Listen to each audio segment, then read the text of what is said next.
दोस्तों नमस्कार। एनसीईआरटी गणित कक्षा 10वीं में आप सभी का स्वागत है। आज हम लोग प्रश्नावली 1.1 के प्रश्न संख्या 1 को सॉल्व करेंगे। शुरू करते हैं। प्रश्न संख्या 1 है, निम्नलिखित संख्याओं का एचसीएफ ज्ञात करने के लिए यूक्लिड विभाजन एल्गोरिथम का प्रयोग कीजिए। तो इस सवाल को सॉल्व करने से पहले हम ये जान लेते हैं कि यूक्लिड विभाजन एल्गोरिथम आखिर होता क्या है। तो यहाँ आप देख सकते हैं कि यूक्लिड का विभाजन प्रमेय का कहता है कि दो धनात्मक पूर्णांक a और b दिए रहने पर अद्वितीय पूर्ण संख्याएं q और r प्राप्त होती है कि a बराबर बी क्यू प्लस r। यहाँ शून्य से बड़ा और बराबर है r और r से बड़ा है b। तो इसके साथ हम ये भी समझ लेते हैं कि a, b, q और r का मतलब क्या है।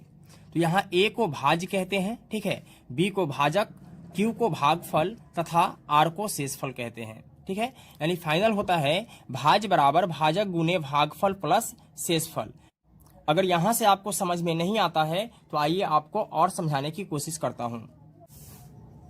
देखिए, जिस संख्या में हम भाग देते हैं उसे भाज्य कहते हैं, ठीक है, यहाँ इसे a कहा गया है। और जिससे हम भाग देते हैं उसको भाजक कहते हैं, यहाँ इसे b कहा गया है। भागफल जो होता है उसे हम q कहते हैं और शेषफल को r कहते हैं, ठीक है। तो फाइनल इस सवाल में हमें क्या करना है कि भाग बनाना है और उसको क्या करना है कि भाज्य बराबर भाजक गुने भागफल प्लस शेष के रूप में लिख देना है। यही क्या हो जाता है कि यूक्लिड विभाजन प्रमेय का हो जाता है। तो आइए सवाल को सॉल्व करते हैं। यहां हमें लिखना है चूंकि 225 बड़ा है 135 से, ठीक है। इसके बाद क्या करना है कि 225 में 135 से भाग देना है, ठीक है। भाग देकर और उसे हमें लिखना है इसके रूप में। तो 135 से भाग देना है 225 में। तो एक बार में लगाएंगे कितना आ जाएगा 135, दो बार में लगाते तो इससे ज्यादा हो जाता, यानी 135 दूना कितना हो जाता 270, ठीक है। अब यहां घटाना है तो 5 में से 5 माइनस करेंगे तो कितना आएगा 0। 2 में से 3 नहीं घटेगा, एक दहाई पैंचा लेंगे, कितना हो जाएगा 12। 12 में से 3 गया तो 9 और ये कैंसिल हो जाएगा, ठीक है। तो हमने आपको बताया था कि इसको हम क्या बोलते हैं, इसको बोलेंगे b। क्या बोलेंगे b। इसको बोलते हैं a और इसको बोलते हैं q और इसको बोलते हैं r, ठीक है। तो हमें क्या करना है कि इसके रूप में लिखना है। तो आइए लिखते हैं।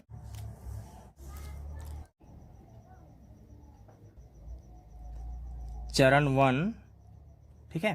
तो चरण 1 में लिखना है कि 225 यानी a का जो मान है वो क्या है 225 है, ठीक है, बराबर b का मान कितना है, तो b का मान है 135। तो लिखेंगे 135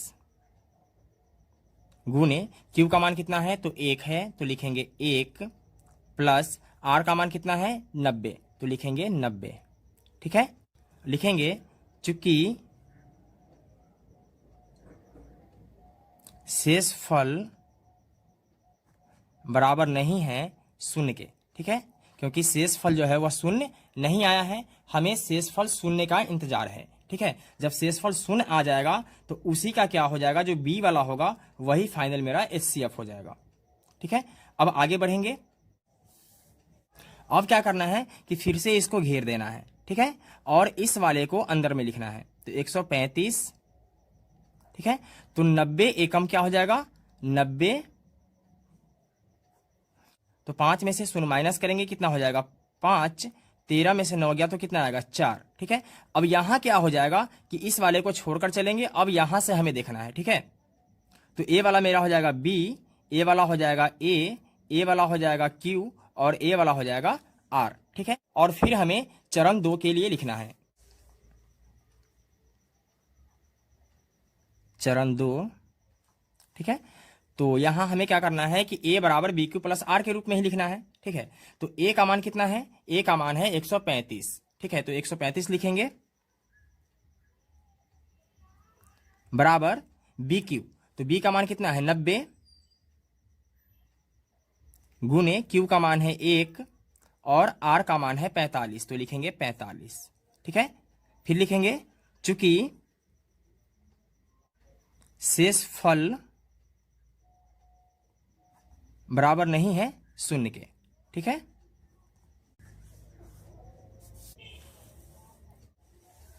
फिर आगे बढ़ेंगे और इसको घेरेंगे, ठीक है। अब इस वाले 90 को यहां लिखेंगे, तो 45 दूनी 90, ठीक है।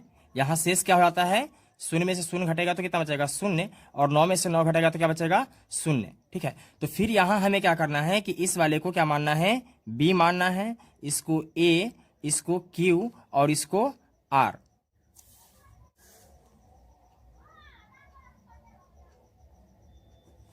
चरण 3, तो फिर हमें लिखना है ए बराबर बी क्यू प्लस आर के रूप में। तो ए का मान कितना है, ए का मान है मेरे पास 90, तो लिखेंगे 90 बराबर बी क्यू प्लस आर। तो बी का मान कितना है, बी का मान है 45, तो लिखेंगे 45 गुने क्यू का मान है 2, तो लिखेंगे 2, और आर का मान कितना आया, शून्य आया, तो लिखेंगे 0। देखिए ए की जगह पे 90, बी की जगह पे 45 और क्यू की जगह पे क्या आ गया, 2 आ गया, और आर के जगह पर फाइनल मेरे पास क्या आ चुका है, 0 आ चुका है, ठीक है। जब आर के जगह पे 0 आ जाएगा तो लिखेंगे चूंकि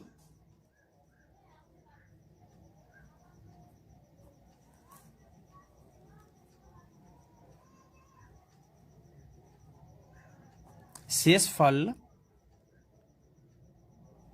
0 प्राप्त हो गया, 0 प्राप्त हो गया, और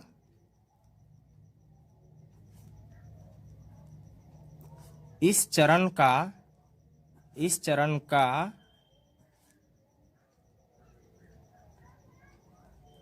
भाजक कितना है, 45 है, तो लिखेंगे 45 है, अतः 135 और